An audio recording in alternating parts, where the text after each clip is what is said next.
Hi, Kinsen. Welcome in our live session. Thank you so much for being a part of our second session. You were one of the first people in the community, and I was super excited to have you there because you have tons of experience in the fashion industry. Thank you so much for sharing already so much with like other people in the community.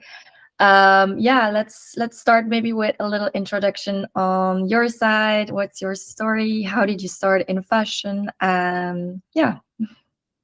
Sure, and thanks, Lena, for having me here. Everybody, my name is Kinsen Siu. I'm the managing director for a new brand called Ida's Collection.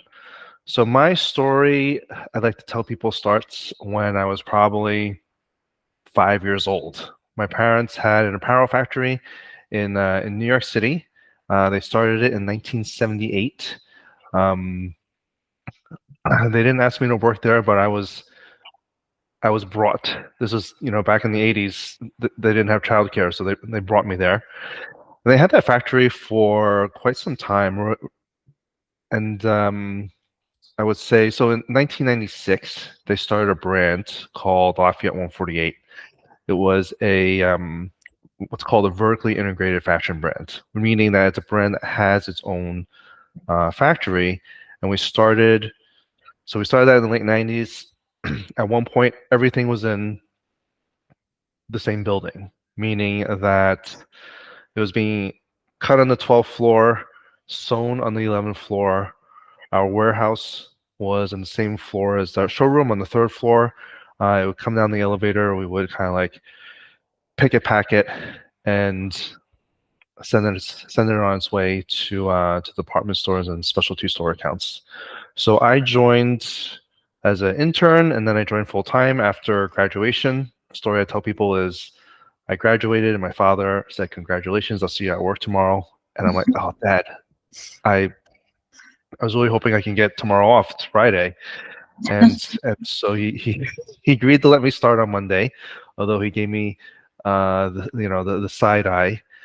And I worked there for 20 years. So I saw everything that we built up from. We probably had, I mean, when we started, when I was an intern, we probably had like 10 employees. By the Yeah. time I left in 2017, we had about 250 people in the United States, and then like 1,700 people in China. Amazing. So yeah, so it's Yeah. kind of crazy. Yeah. First of all, I love the brand and I think we all know the brand and it's like it's very special, I think, to be able to like be like experience the whole growth of a brand like that from like day one and just being such a close part of it. Can you would you say that having everything in-house for Lafayette was definitely one of like the main success factors? Without a doubt. Without a doubt. I mean, the factory was doing things for the brand that no factory would ever do. Yeah. Right. I mean, we were cutting a size range. So it was 4 to 14. It was 7 pieces, right, across the board. And even now, 25, like almost 30 years later, to ask a factory to cut 7 pieces a size run is, Do I you would mean say, really difficult. that would only be the part that would the only pieces you would produce, so only seven pieces from one design? Yeah, yeah.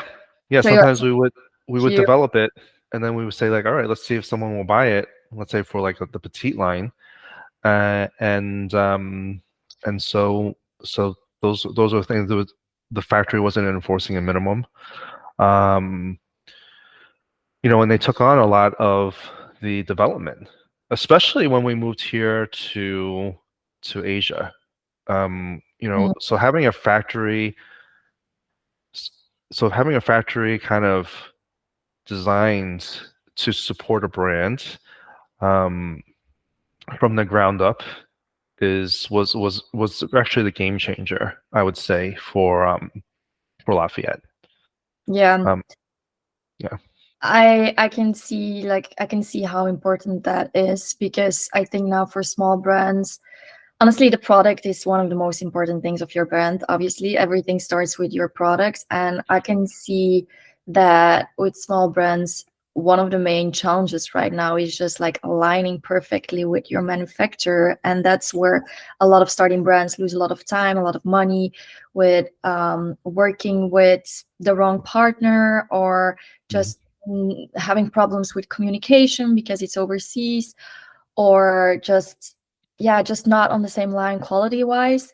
I think once you have like a good manufacturer that you can trust and you have a very strong partnership with, then your brand, like, that's like the foundations you need for your brand in order to be able to start to grow and start really to build something. So I think that's like, that is amazing, first of all. And that's also why I really wanted to talk with you about the whole manufacturing part, because I can really see that that is definitely like a strength of Lafayette. And just also like what you're doing right now, of course, because you started a new brand. I'm very curious to hear about that as well, and to see, would you say that like the whole experience with Lafayette and being able to, just as an intern, but also as like the, yeah, kid of your parents that build it, to be seeing like how they did it, how everything went from day one, how had that like an impact on building your own brand? Sure. So we made a huge mistake when we started Lafayette, which was we opened retail stores, Mhm. right? And A, opening retail stores is extremely expensive. Yeah. B, we were not retailers, right? We were more production Mhm. people. We're like operational people. Retail is a different skill set that we didn't account for, right? I Mhm. mean, these are sometimes it's like good to also hear about the mistakes so you can understand, right? Well, so when someone says like, "Oh, what do you think? Should I open up a retail store?" I'm like, "No, don't do it. Mhm. It is way too early. Maybe a pop-up because you're at least limiting the risk." But we opened like 4 or 5 stores in the tri-state area. We opened even one up in Montreal, and without the right expertise, without the right people to do it. I mean, like this is how silly it sounds. We just thought like you just put clothes in and you hire a salesperson, and then It's, people would just walk in and buy, yeah, right? basically like a completely different business, right? Like building your brand and also being a retailer, like it's two totally separate stories. Yep. Um, yeah. So, I think this is a good thing for some kind of like emerging brands to realize, right? Mm. So in our heads, because we were so immersed into the product, we knew that the product was strong, right? But customers don't know that. So Mhm. customers, they need they need some sort of signal for them to understand, right, that your product at that price point is is a good product, right? Because the person who walks into the store, honestly, people just walk by the store. They had never heard of the name, right? They Mhm. knew it was like women's, but and this is probably similar, online. It's kind of like you see something, but you don't know anything about it, and so you kind of keep on buying. And what we had to do, what we realized was when we sort of accidentally went into wholesale, was when our product was next to competitive products in department stores, the customer so what happens is the customer walks into a department store, they're like, well, we know Saks is a certain level, right? Mhm. When I go to this floor, I expect to see women's clothes at a certain level. So now I see those brands that I know about, and I'm like, oh, here's a new brand, right? But just by positioning our product there, the customer had already been conditioned to say like, oh, these guys must be the same, and that's something that we didn't even realize until we went into department stores. So when we started our new brand, we're kind of like, all right, we're definitely not opening retail stores, but it's like, how do we position ourselves, right? Who are our competitors, so that we can speak very distinctly to the customers who would be buying those competitive brands, and we can kind of message to them in a clear way. Yeah, that's a really, really good point, actually, because for a brand in one store, you can sell out in a week and like crush it. And in another store with the exact same product, you can just not sell at all. And that retailer is complaining because the product doesn't sell, and the other retailer is like, I want more of your product. And it's like, why? Yeah, it makes a lot of sense. Like, first of all, for I think every price point, there is a customer. You just need to like be selling your product in the right place, right? And I think, yeah, for it's a really good point. I think for a starting brand, that's why it's so important on social media and everything to just communicate and do your whole marketing. Make sure that it is like on brand, because otherwise you're not attracting the right customer. It's the same with Mm-hmm. wholesale.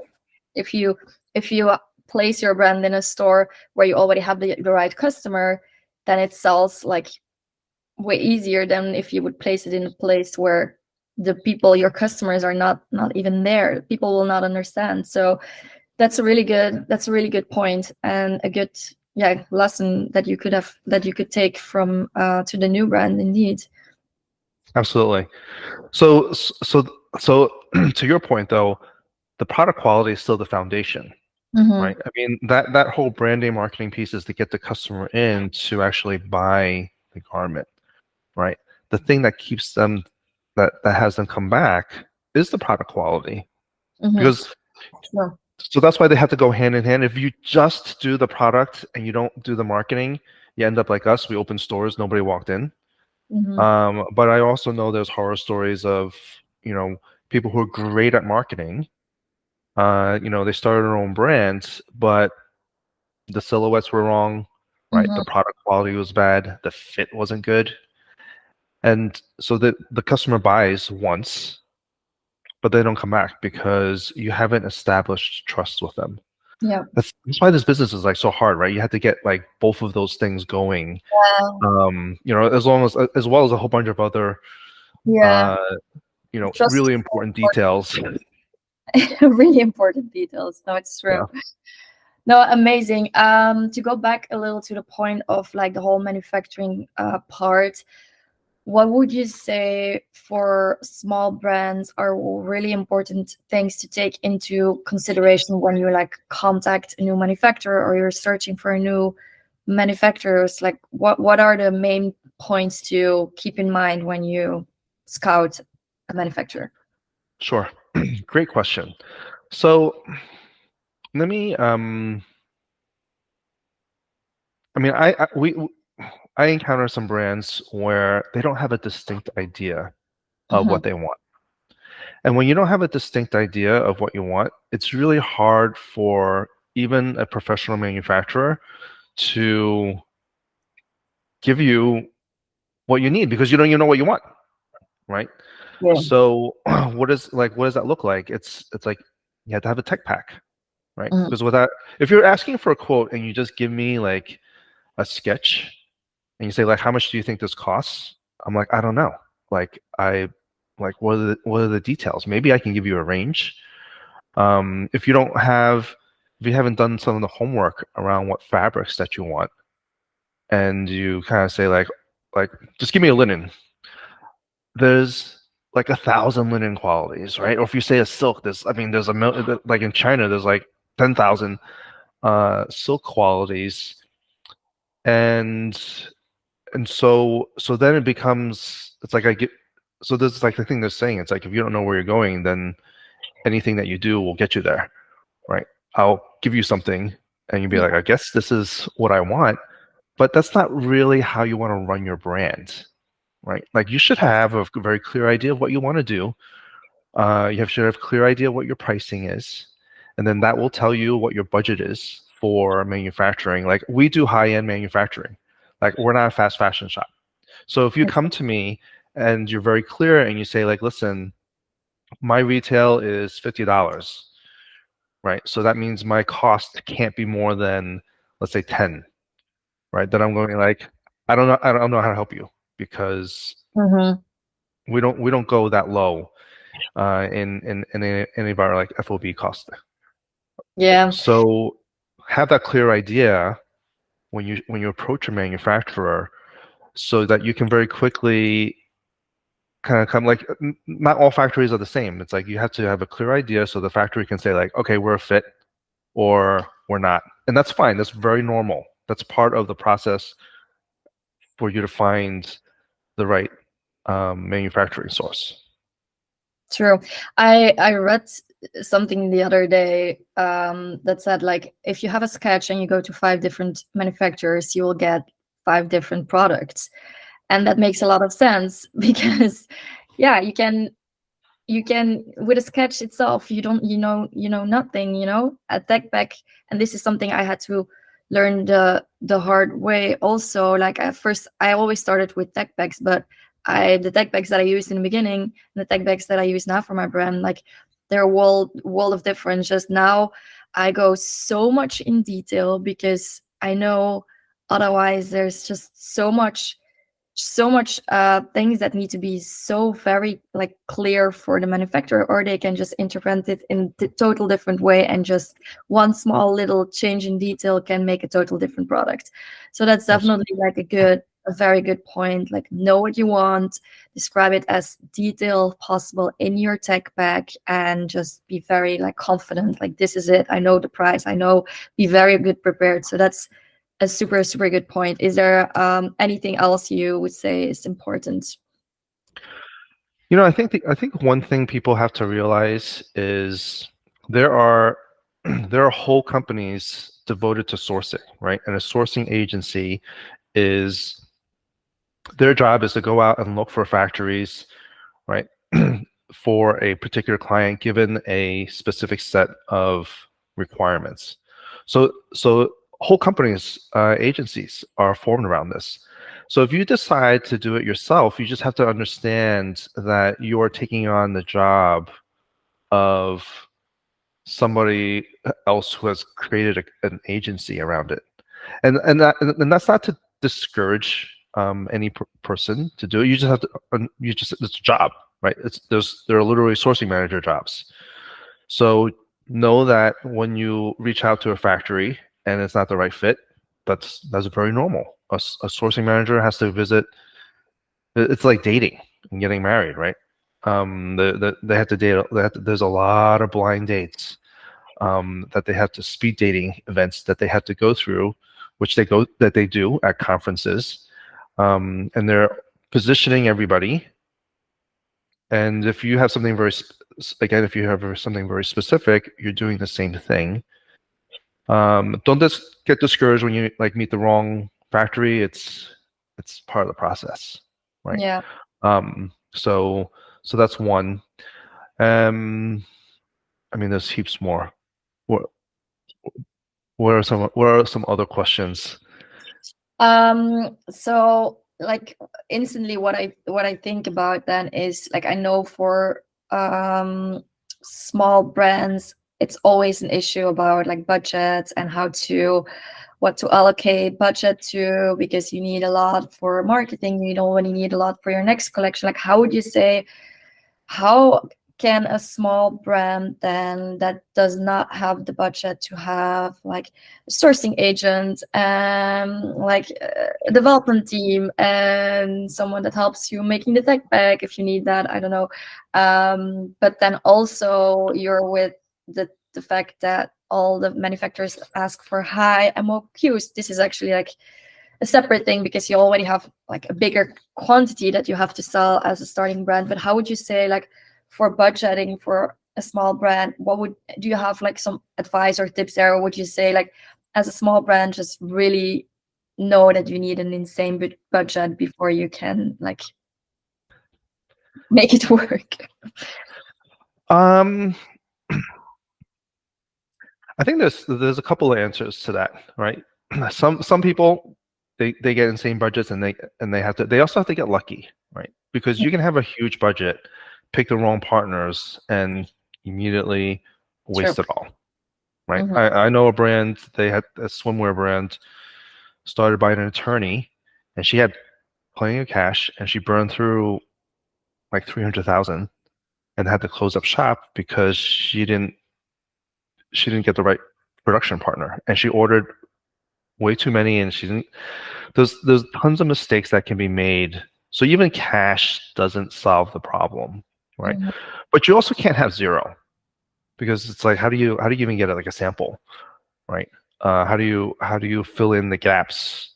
And when I say kind of like, maybe it's not cash, but you have to have some sort of social capital. You have to have capital, and it Mhm. could be cash capital or social capital, right? So if you have, for instance, social capital with a pattern maker, right, and they're willing to do a pattern for you, like that counts, right? If you happen to know someone who knows someone else, I know you know, that's like one of our clients.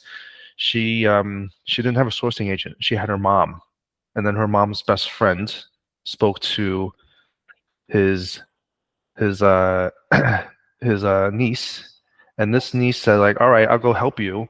And she called 40 factories in Wow. Mexico to get a denim supplier who would meet her MOQ, right? So clearly there was some social capital that was built up between those things. Like, you can't have zero social capital and zero, like you have to have one or the other, right? Sure. um for MOQs, I would just go for the lowest, the least amount of risk. Um, I think some folks, it's a variation of what we did. Like, there's this really dangerous mindset of, oh, if I just build it, people will come and buy. Right? That is the worst assumption you can make. Right? So test fast, fail fast by style, not for brands. Right, we have to take some of these kind of like terms. Like, to me, if you think like, oh, I'm gonna have to make all my money back in my first collection, that's a really hard place to be. I think it's so risky. You're Yeah. better off, I think, let's say, for instance, for you, right, you're better off making a small run, I mean, and then saying like, all right, let me go sell it, let me see if customers even like it, right? Mhm. You spend so much time on it, you think everybody's gonna like it. You like it so far, right? Mhm. But until people try it on, until people look at the price and actually buy it, you don't know. And if you don't know, don't buy 700 units of it, right? Even if the manufacturer charges more per garment and you're making like less money, I think that is far more preferable and less risky than to push all your chips in on a capsule. Because if you can't sell it, you could end up like this woman that I talked about, the swimwear brand. Like, she actually got defective product, and she couldn't even sell it. She had to Ooh. basically donate it all. Oh, Right? That that's was part of why and that was after she spent all the money on the branding and the advertising, and then the production arrived, and it was a mess. And I feel terrible for people who go through that process, because it's avoidable, right? It's totally avoidable. Test small, find the right partners, and then scale, right? If you know that you have a good factory who can make this amount or this amount, then that's good. But if you don't know if your factory is good enough, you don't want to start like, well, let's let's get married, let's make 1,000 units and hope for the best. Like, that is not a good strategy. That is not a yeah. viable long-term strategy. So Yeah. that's my recommendation. Go for the lowest MOQ. You have to be in the testing mindset. I know you're launching a brand, but you have to have a mindset of like, I'm just starting, I'm learning my customer, I'm learning like the industry. Um, but when I finally get the right product, when I finally get like a really sharp bead on who my customer is, boom, then you Yeah. say like, all right, let's go. Let's make more of this. I do really agree with that. And it is like something out of my own experience, but also something I see with other brands. It's just in the beginning super hard to find a manufacturer that wants to work with small brands, because it's of course also a risk. There's so many brands starting, so many brands that stop after a year or are just not really serious about what they're building, or they don't know what they want to build exactly. So what I had in the beginning, I really pitched my brand to a manufacturer, as in to really show them, like, look, in the beginning, I want to start small, but this is where we're going. This is like where I want to go. This is my vision. This is what I want to achieve with the brand. Just to show them, like, if you're with us now, like, we want to have you on the long term. Like, if this is a good partnership, we are really looking for something, like, to build something very strong. um, I basically started with 5 products, and I'm still like, I still have a super super tiny collection, with low MOQs. um, the thing that I was thinking in the beginning also, and that I see a lot of people say now, is just like, if I only make back what I put into it, just if I just break even in the first collection, it's fine. Then I can use that money for the next collection. That's like a Mhm. thing I hear a lot. But the problem is that you really need to think in advance. You really need to plan in advance. You really need to start 2 collections already, that will, especially as a small brand, because it just takes so long, because you need to get used to the whole process. There will be a lot of like things that you're still get used to. So you basically in the beginning need to make sure you have like the budget to already spend on the next collections as well. And you also will not probably after 2 days make back your whole like investment that you then can use for the next collection. So that's a little bit what I see, and that's the thing that I also had to experience. And then another thing, I think a really good point you made is like, make sure you can test your products first, and then if you have like a certain start product, keep focusing on that, like, and keep bringing that back, or just making sure that you can like make as much revenue on that particular product, or just like use that to then build your next collection. So that's something people know your brand for, and that they can recognize your brand with. I think that's like a very good way of working.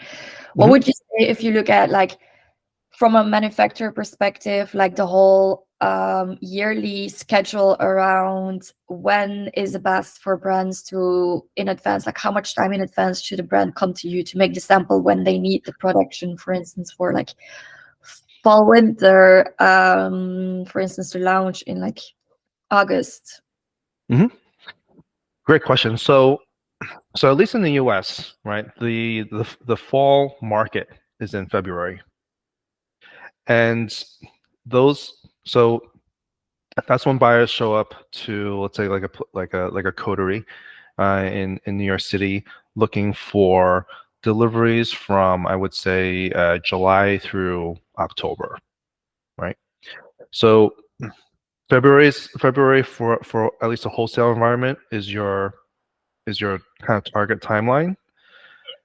I mean, really, like if now is October, you should have already started development, meaning that you have an idea of what you want to do for fall. You have an idea of the color story of what your merchandise mix. So here in that kind of like product development stage, you're working with your team, let's say your product development team or your sourcing folks. You're getting like fabrics, you're doing the costings, so you have an understanding of like, all right, how much does this cost? So I I know, right, what's needed. You're ordering sample yardage, probably by. I mean, honestly, you probably have to, like, sample yardage is like a 30-day lead time, right? Um, October is probably late. We can do it in in in October for some clients. But for other folks, they had to have started like end of August. Mm-hmm. Right. I mean, commonly, so September would have been spring.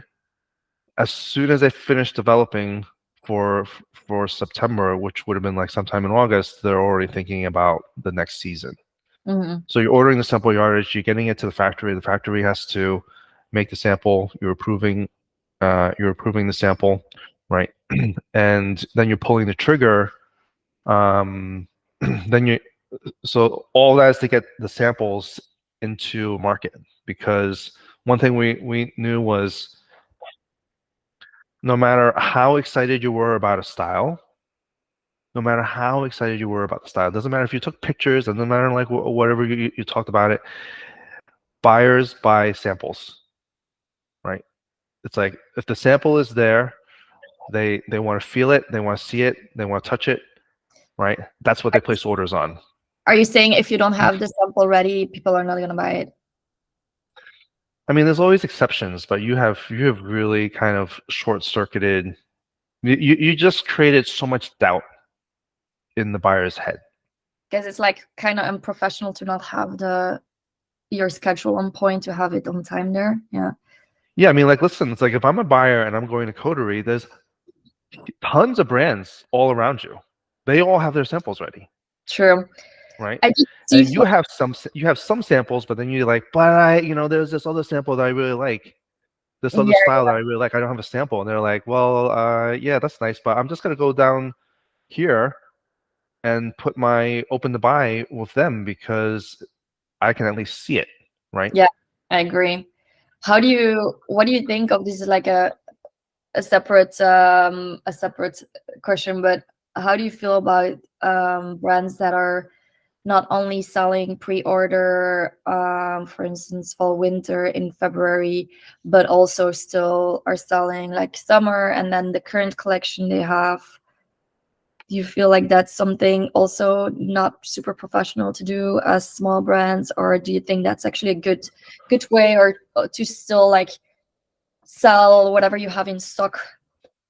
Because for some retailers it's nice to be able to like fill little gaps in the store right now, or if they still have some budget for like season that's like launching soon. Mhm. So what I described for like autumn winter is the typical department store like Mm, cycle. And some retail behavior, buyer behavior has changed, right, over the course. So there's a lot of there used to be like you would you would people would like buy their whole like fall wardrobe in July and August, even though it was like 90 degrees, 90% humidity, right, in New York City. But so I think there is a window. I mean, when we started our brands, we were way late. We released like spring summer in May. When that really spring should be like should be in March. yeah, yeah, But we kept it through the summer because I know that there's still I think I think for DTC, if you have basically customers who are more buy now wear now, and they might kind of come to your site, it's fine to have like summer transitional yeah. um, clothing at full price because they're kind of they're still I mean like it's hot I and mean, like they're gonna wholesale buy. wise, for instance, at Coterie, if you're not only doing on pre-orders for retailers, but also the collection you currently are selling. I saw that in Coterie, few brands were doing that. So not only pre-order for instance, in February, then for fall winter, but also selling the current collection that just launched, so the summer, and then also the yeah, so the current Oh, the collection. current season. Yeah, Yeah, I mean, I think that's always something that's possible because that's always something possible in the sense that business might have been up, and so the buyer has some open to buy and some space. hmm, I don't know if that's something that a brand can really rely a lot on because you have to understand like why is there like what are the conditions in order for that to happen? Like the economy has to be strong. The buyer bought this much, but it's actually selling better than they have. So now they're like, okay, let me try to take advantage of it. But whoever I bought from, they don't have any more stock. So now I'm looking for another source. Like that can happen. But I wouldn't, you can't, I don't know if you can go in and be like, yeah, man, there's going to be lots of buyers hmm. uh, like this. So if there's an opportunity, you have some excess stock, and you think it's relevant for for the season, and you happen to go, yeah, sure, take advantage of it. Yeah. I think as a starting brand, it can be a good way to just have more to present also. That it's not just like, oh, we have, or especially if you don't really work 100% in like seasons, when your pieces are a little more maybe timeless and they are integrated sometimes in the next collections as well. I think it's a good way to present like a fuller range of collection to buyers, and it can potentially sometimes help.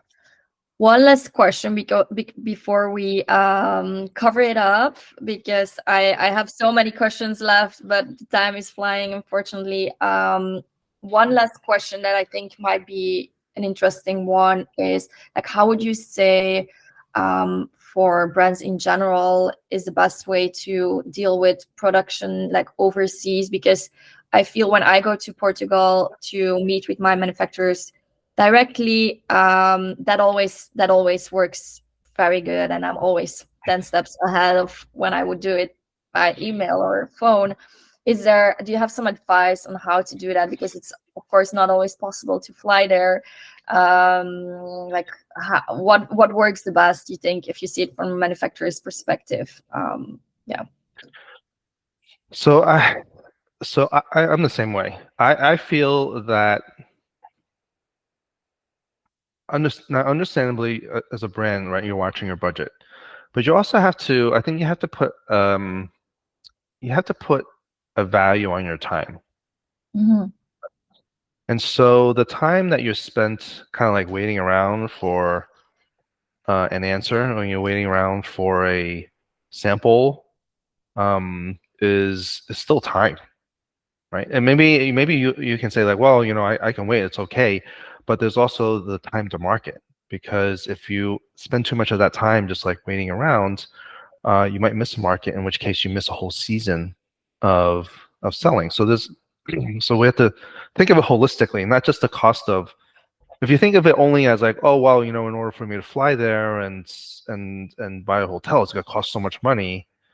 Yes, it's going to cost money, but there's also the other side. If you just only do remote and wait for things to be shipped back and forth, like if a brand can, I would advocate, similar to you, show up.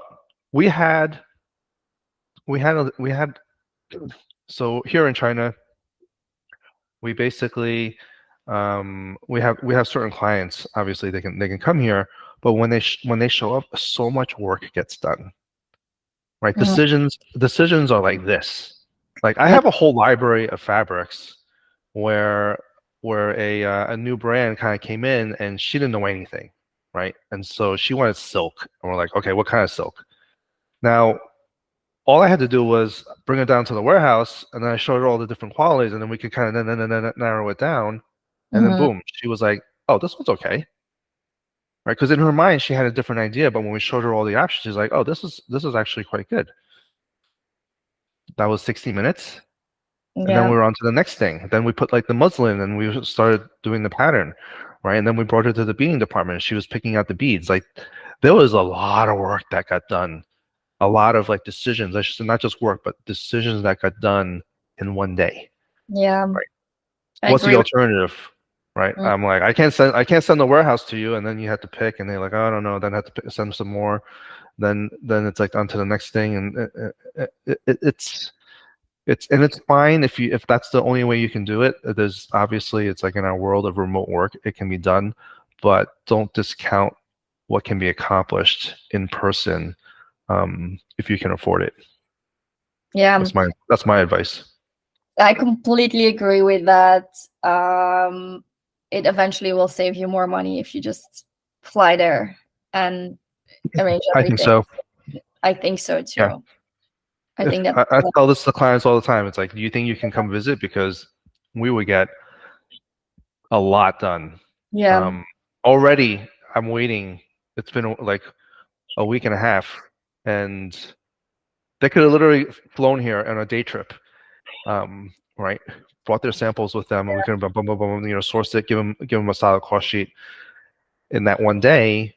But Mhm. now it's like I'm waiting for them to send samples. They're not sure if they want to send samples. They want to send swatches. I'm going to receive the swatch. I'm gonna. It's okay. It can be done. It's just, but Yeah, time is no, money. that is one of the things that I also really experienced, and I really learned, like, just go there. Like, it saves so much time, it saves so much money. So I think that's a very good advice. Thank And you. it's not bad. It's not bad to visit your factory, No, because personal right? contact is everything. Yeah, like, it's Yeah.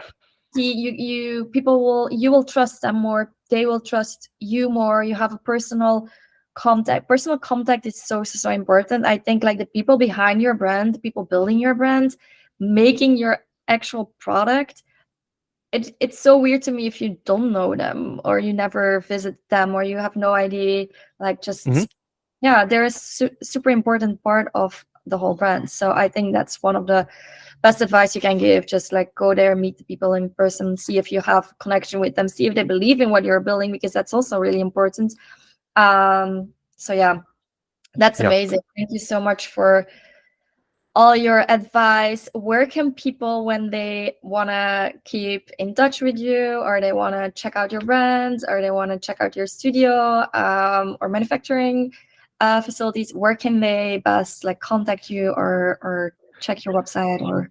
Yeah, we're building. I mean, we're gonna be building and then like kind of like rebuilding our website. It's called www.idafashionstudio.com. idafashionstudio.com. Named it after my mom, who is my inspiration for starting this whole thing. And what we do is we're kind of like a combination factory slash sourcing agency, but we only source to ourselves. But we do allow this work that we kind of talked about, because in our opinion, if we can create this foundation of operational excellence for brands to then focus on design and marketing, that sets them up for success.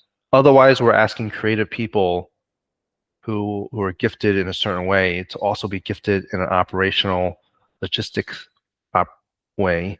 And I don't know if that's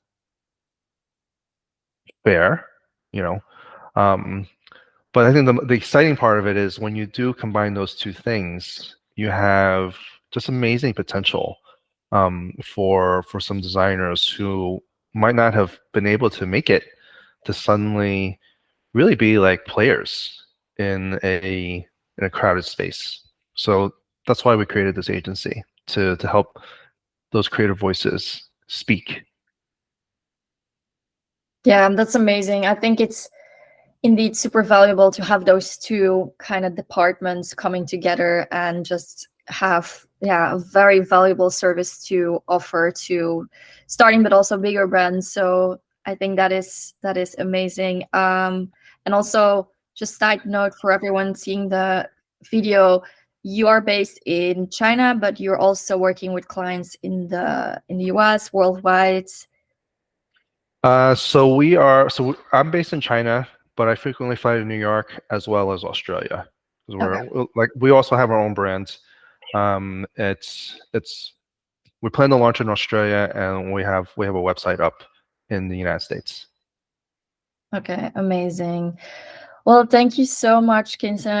I learned a lot myself. I was very intrigued, and yeah, I wish we could talk a little longer still. But yeah, thank you so much for all the valuable information. Absolutely. Let's keep in touch for sure, because I want to know more. And yeah, have a good rest of your day. And thank you You so much. too. Thanks for inviting me, Lena. This is an Or amazing thing that you're doing. So I'm excited to be part of it. I'm always happy to help your community. Um, Please, thank, anything I can do, let me know. thank you. That's so sweet. Thank you so much. Bye Okay. bye. Have a good day. Take care. Bye.